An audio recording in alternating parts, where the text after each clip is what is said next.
Hello, how are you doing today? We are Memphis Communiversity, and this is a continuation of our video series on an intro to proof-based mathematics. And today, we're going to be talking about the Cartesian product. So if you watch our previous videos in this playlist, you'll know you would have already seen our introduction on sets. So basically what we're going to try to do is we're going to try to form sets from two sets. So we're going to try to in some way combine a set A and a set B, or multiply it is another way. So let's get started. So the Cartesian product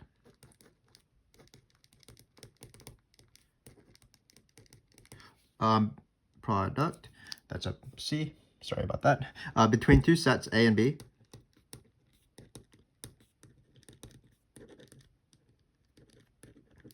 is as follows.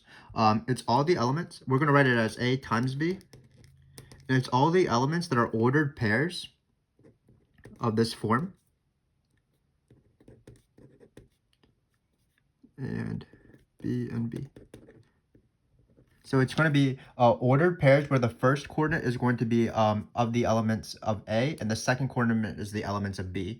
Probably the most familiar Cartesian product that you're familiar with is R times R, or R squared, the real number squared.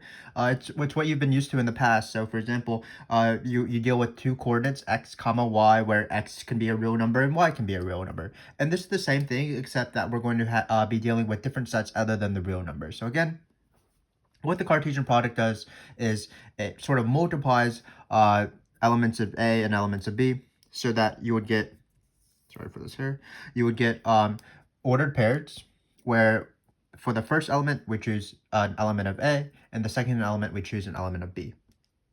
So right now, probably the best thing to do is write out a few examples.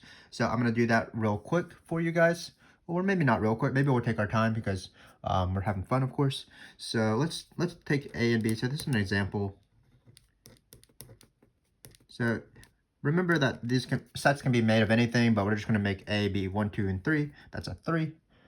Not my best 3. And then B is going to be just some letters. Let's let them be A, B, C, and D. And then we're going to write out some Cartesian products. So this is my example. Now let's get started. So let's see what A times B is. It is still a set, so we can write its answers. Write the elements of this set within these curly braces.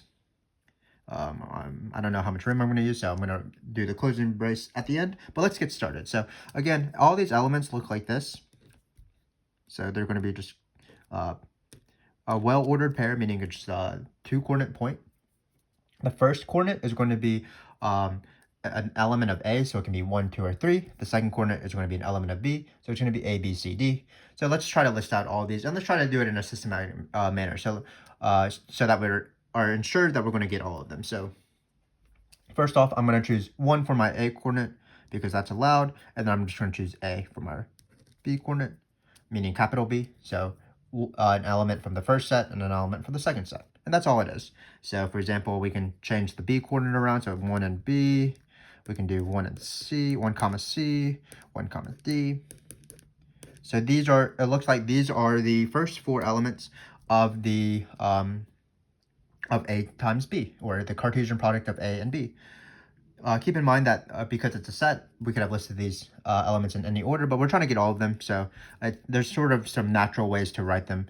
For example, in this case, we're going to change the first coordinate now to 2, and then we're going to write A, B, and C, and D for the second coordinate. So 2, comma A, 2, comma B, 2, comma C, and 2, comma D. And then finally, there's going to be pairs or points with 3 as the first coordinate. So 3, comma A, 3, comma B, 3, comma C, and then 3, comma D. And this is what A times B is. Again, it's the set of pairs of elements or points where the first coordinate is in A. So 1, 2, 3, 1, 2, 3, 1, 2, 3, 1, 2, 3, we're on A. And then the second coordinate is going to be in B. So A, these little A's, these little B's, these little C's, and little D's were that. So hopefully that makes sense. Let's just talk a little bit about actually the cardinality of the Cartesian product, because I think we understand what it is. So remember that this means how many elements are in A times B? So let's just count it in this case. It's 1, 2, 3, 4, 5, 6, 7, 8, 9, 10, 11, 12. And A has 3 elements and B has 4 elements. So what we're going to try to do is we're going to try to write a general formula for the cardinality of A times B given the cardinality of A and B itself. And hopefully you see that it's going to be just multiplication. Because basically for every element of A, you will have the cardinality of B's elements with that element being in the first slot. So for example, we had 4 elements with 1 in the first slot because we had 1A, 1B, 1C, 1D. And then secondly, the same thing holds for the second element of A. For fixing 2 in the first this is a bit of a mouthful. Fixing 2 in the first coordinate, we were able to vary the second coordinate using elements of B, which means that there would be 4 elements that have 2 in the first slot because that's how many elements B has, and so on. And then so, because for every single element in A, there are the cardinality of B elements where that element of A is in the first coordinate, that means that as you vary the elements, you will get that there will be ultimately the cardinality of A times the cardinality of B elements in A times B, if that makes sense. Basically, it's just multiplication. You're forming an array where you go down the elements of A, and then you go down to the right the elements of B, and that's really what multiplication is. 4 times 3, or the cardinality of A times the cardinality of B. So hopefully that makes sense. So we're going to use this formula just to verify certain things and make sure that we have all the points. But let's keep practicing with this. A is equal to 1, 2, 3. B is equal to A, B, C, D. Hopefully you can remember that because I am going to sort of scroll down the page or lift up this page because we're not on a computer. So let's do that real quick. So let's do B times A. Yeah. So maybe I'll just write A again for you. It's going to be the same thing. So A is equal to 1, 2, 3. B is equal to A, B, C, D. And we're going to try to find B times A. So B times A, again, is going to be 12 elements because we have 4 elements in the first slot and then 3 elements to choose from in the second coordinate. Keep in mind, though, that in this case, the first slot is going to be elements from the B set. So, for example, the first element to write is A, 1, because we're choosing an element of B first and then choosing an element of A afterwards. And then we can continue all the points with A, 1, for example. So let's do A, 1, A, 2, A, 3. Those are our 3 elements that start with A. And then we're just going to quickly write the other elements. So it's going to be B, 1, B, 2, B, 3, B, 3. And then finally, it's going to be C, 1, C, 2, C, 3. Not really yet ready for the word finally. Now we are. Now it's finally going to be D1, D2, D3. So hopefully you understand what Cartesian products are. It sort of confused myself when I first took multivariable calculus in college because I didn't really understand what R2 was and what R3 was. But basically, when you have this direct product, basically it just says I consist of pairs of elements or points of elements where the first coordinate has to be in the first set, the second coordinate has to be in the second set. So let's keep going with a few more examples. So I'm going to write in this little box right here, let's write A times A. So you can be the Cartesian product with yourself. The most common example, of course, is the real numbers times the real numbers. So this is another set. And this says we are again still points, but both coordinates are going to come from A. So let's do, so it's going to be 1, 1, 1, 2, 1, 3. And then we're going to switch the first coordinate, so it's going to be 2. So notice we're not using B at all here because we're doing A times A. So it's going to be 2, 1, 2, 2. And of course, you can have the same element for either coordinate because 2 is both an element of A and an element of A when you conceive of it from either direction of the point. So let's finish off 2, 3. And then we have 3, 1, 3, 2, 3, 3.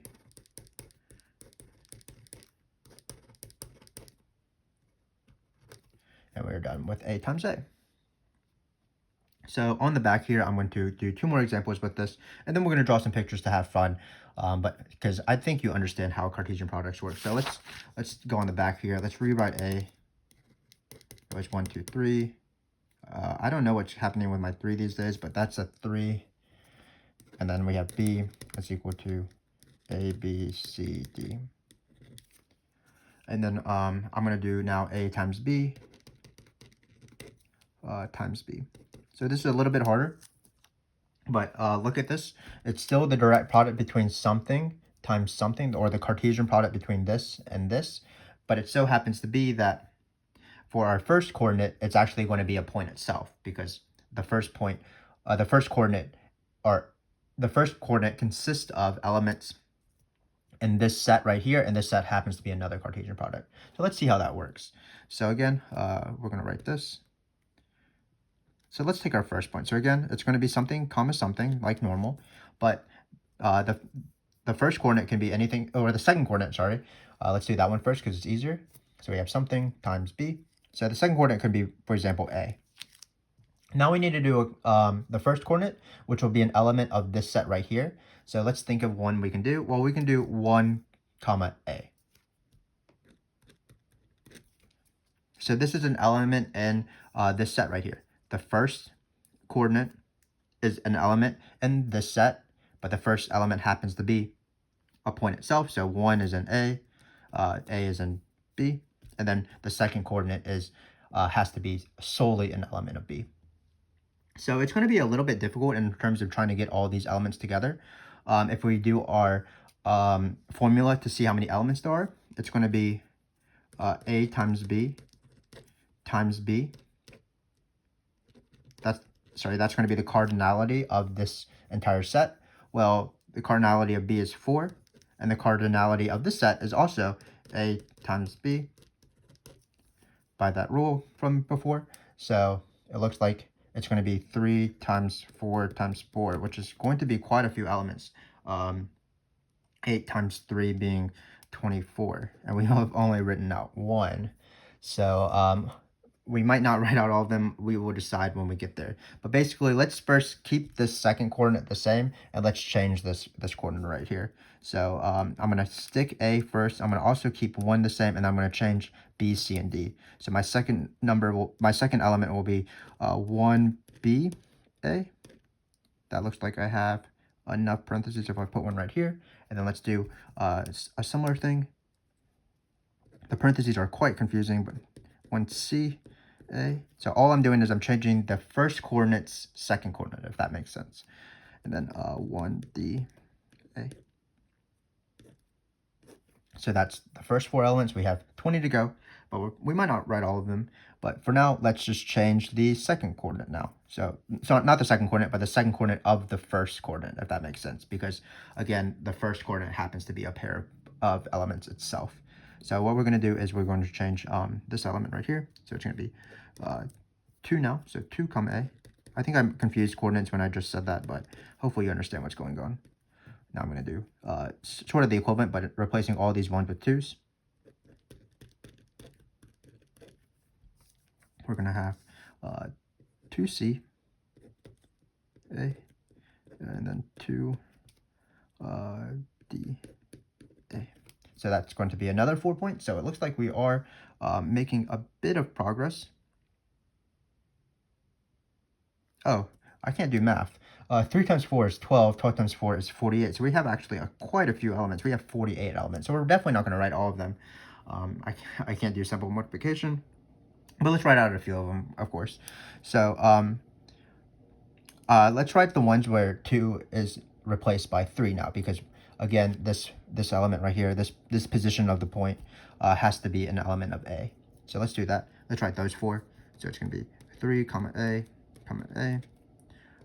3, comma B, comma A, 3, comma C, comma A, and then 3, comma D, comma A. So that's, how many points do we have here? Well, it's 4, 8, 12. So actually we have 1/4 of the points. So I'm going to write an ellipses right here, and I'm not going to write any more points. Hopefully you can try to think about what the other points would look like.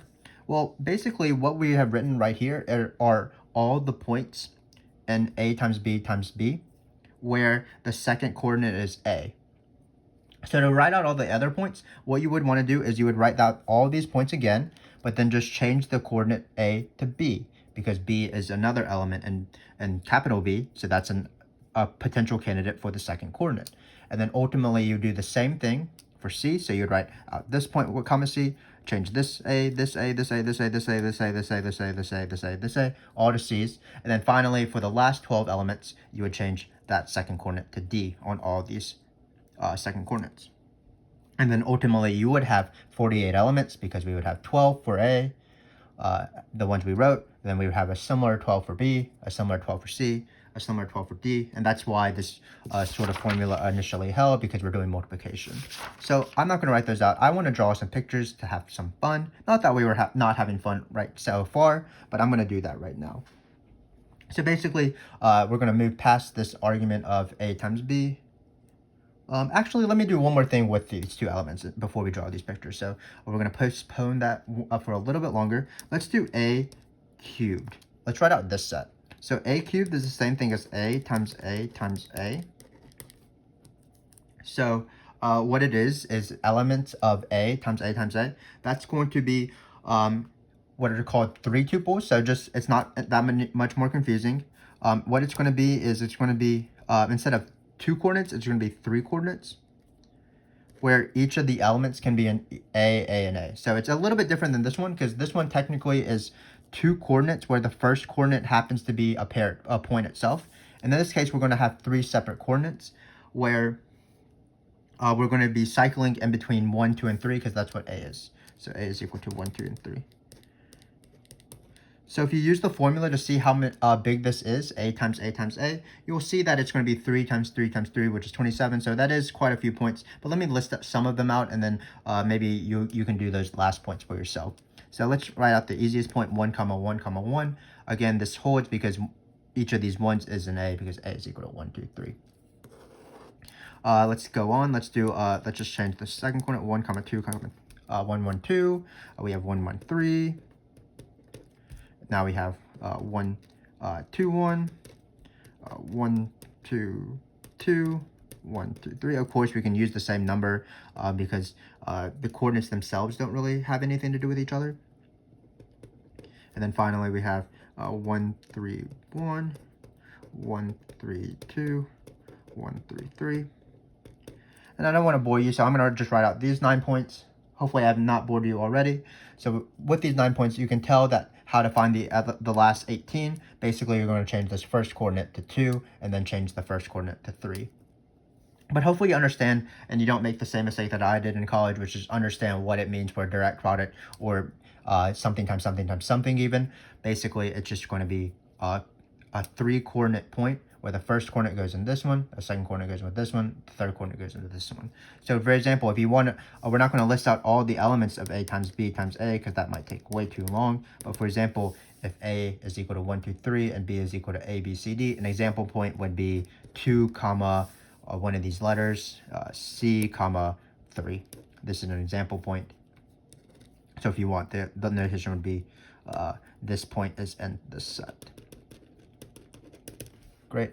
But again, I think we've waited a little bit too long. So let's start drawing pictures, because who doesn't like to draw a good picture? So I'm going to, we're dealing now with the real numbers. And basically, we're going to try to draw some Cartesian products instead of listing them out. So my first one is 0, 1, 2 times 1, 2, 3. So again, what does R cross R look like, or R times R? Well, what it is it's going to be points, where we're going to choose a real number and a real number. So we're going to just take this set right here, and then we're going to decide what are our potential points. Well, if you do the same process as we did beforehand, then our potential points are going to be something in this set, comma something in this set. So it's going to be 0, 1, 0, 2, 0, 3, 1, 1, 1, 2, 1, 3, 2, 1, 2, 2, 2, 3. So when you draw that out, it will just be dots that are distinct. So let's take 0.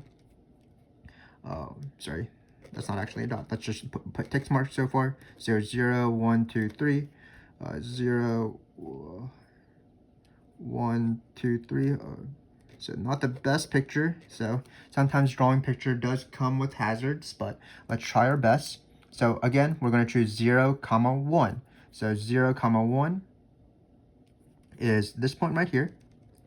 0, 1. 0, 2 is this point. And then 0, 3 is this point.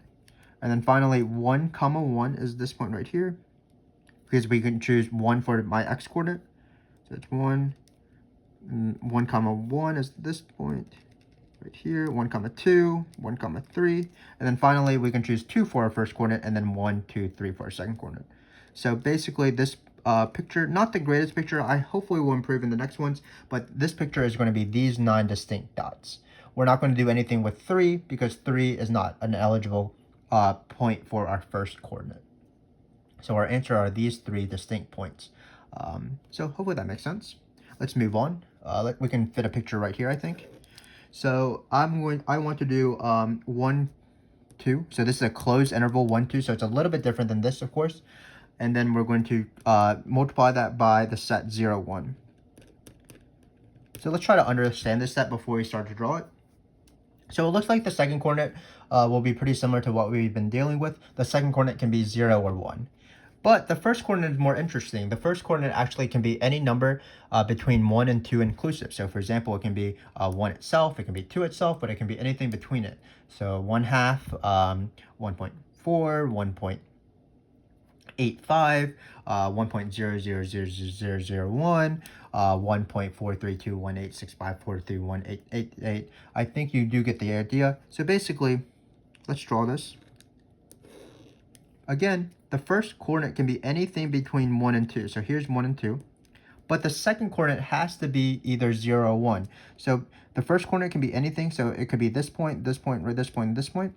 But the second coordinate has to be 0, for example. So we're going to have this line segment. I think we can be fancy. Don't be too scared with such technological advances. But I think we can use multiple colors here. So maybe we can't. I got too excited. But basically, what I'm trying to do is I'm trying to outline this point, but maybe these other colors don't work. Wow, the dangers of technological advances. So hopefully you can tell that I'm just trying to indicate that this picture is going to consist of this line segment, because we can choose 1 and 2 of our entire x coordinate, and then we have to choose 0 for our y coordinate. Similarly, we can also choose this line segment as well. So we have 1 and 2. We can choose any number from these points, but we have to choose 1 for our y coordinate. So that's why it looks like this. So our picture is these 2 line segments, this blue line segment that I couldn't really make red, and then this red line segment. That is going to be our picture, because again, we can choose any element between 1 and 2, including the endpoints, and then, but we are forced to choose 0 or 1. So for example, 1/2 0 is on this point. 1.7, 1 is on this graph as well. So hopefully you understood the difference between this picture and this picture.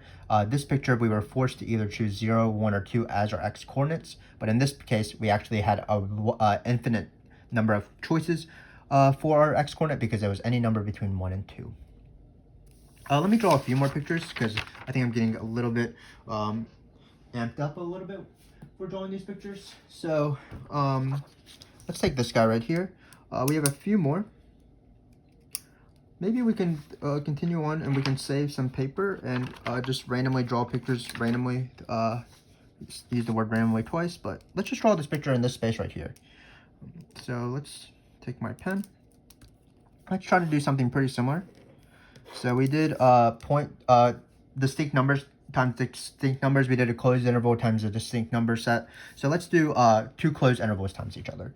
So let's choose 0, 1 times 1, 2. So let's try to think about what elements make up this set. Well, again, we have Cartesian product, of course. This is the video for Cartesian product. Our x coordinates will be anything in between 0 and 1. So for example, 0, 1/2, 1/3, 0.8, and 1. And then our second coordinate has to be between 1 and 2. So for example, stuff like 1, 1.1, 1.89, 2, etc. So there's an infinite number of choices for both coordinates. So let's try to draw this out carefully.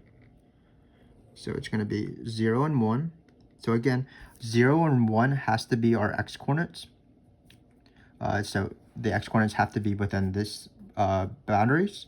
So basically, there's definitely going to be no way that we're going to have any sort of points outside of these bands or this one single band. But our y-coordinate has to be 1 to 2.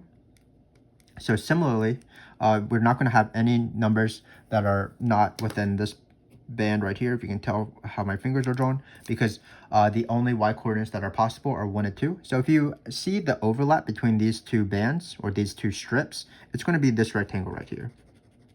And that's what our picture looks like, this particular Cartesian product. It's going to be this thin rectangle here. So again, why is this true? Well, we can just do examples first off. Let's choose a number between 0 and 1. That's 1/3. 1/3 is about right here. Now let's choose a number between 1 and 2. Let's choose 1.7. Well, 1/3, 1.7 is in this set. And this is the picture of the set because, again, we can choose any number between 0 and 1. So we need x values to be forced to be inside this interval. And then we need y values to be forced within 1 to 2. So if we're being very fancy, the points that are where 0 and 1 are true for the x-coordinate would look like this. And then the ones with 1, 2, sorry, y's being within 1, 2 would be like this. This band right here, it's supposed to be a perfect rectangle, but my red pen is not working. I'm going to try to tilt the page a little bit. So notice the overlap is this little rectangle here. So yeah, hopefully you understood that. Basically, you're just trying to carefully decide what are possible points in each of these sets based off the individual sets themselves. So we have one last one I want to do. So let's do it right here. So I want to draw, let's draw z times n, meaning the integers times the natural numbers. So notice that this is unlike the previous two cases, we don't have closed intervals here, so it's actually more, this last question is more similar to this one right here, where we have individual points. So, but the individual points that we're going to choose from are, of course, infinite, because we're choosing from any integer and then any natural number. So, for example, potential points could be -2, 3, or 0, 1, or 14, 25, because those first coordinates were integers and those second coordinates were natural numbers. Something that is not in this point would be, for example, 1/2, 1, because 1/2 is not an integer. Another one would be, for example, 3, -2, because -2 is not a natural number. So if you start plotting these points, you need, you're only going to be on the integers, so we can just go 1, 2, 3 in both directions.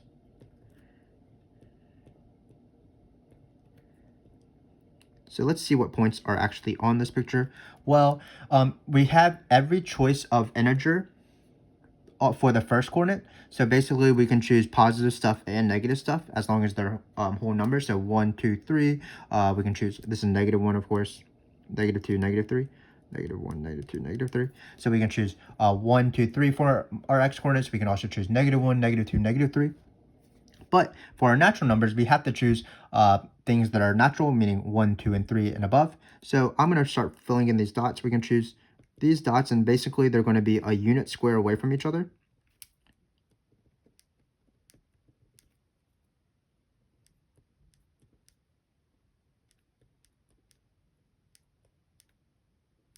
And that is our picture.